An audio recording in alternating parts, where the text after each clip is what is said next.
Peter denied knowing Christ 3 times. Jesus died, was buried, rose from the dead, and oh my goodness, Peter is out fishing in a boat, and all of a sudden he begins to realize, oh no, there's a guy on the beach who's preparing a meal, and guess what? It's Jesus. Now, if I'd have been Peter, I probably would run the other way. I like Peter. He jumps out of the boat, makes it to the beach, and there's Jesus. There's Jesus saying, you nitwit, Peter, you denied knowing me 3 times. What kind of a loser are you? No, that's not the way Jesus treated Peter. Jesus feeds Peter, and boy, he's given Peter space. He has given Peter a Grand Canyon's worth of space. And after the meal is over, after creating a bunch of space for Peter, yeah, the Christ denier, to relax and to begin to think and begin to reflect, Jesus looks Peter in the face and says, Peter, do you love me? What's Jesus doing? He's seeking to reconcile. He's making space for the guy.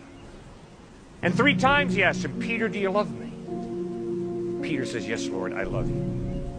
And Jesus doesn't say, well, I'm putting you on the back shelf because you really blew it with your life, Peter. No. He gives him a mission, and he says, feed my sheep, Peter. You're not a loser. You're not a waste. You're a human being who's blown it. But I'm here with my grace to put the broken pieces of your life back together again. Now let's get back on track and make it happen. How did Peter die? Nailed upside down on a cross, because he looked at the Romans and said, I don't deserve to be martyred and killed the way my Lord was.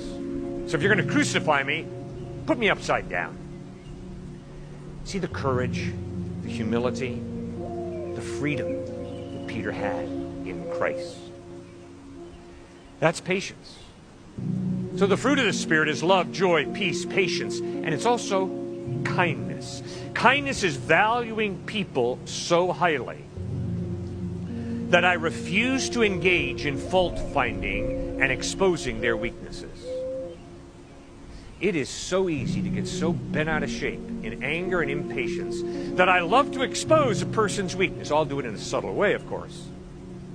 No, that's not kindness. Kindness is not supporting someone in their sin, in their wrongdoing.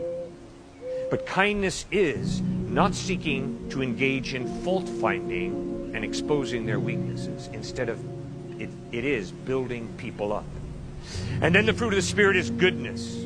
Guys, goodness is what this book is all about.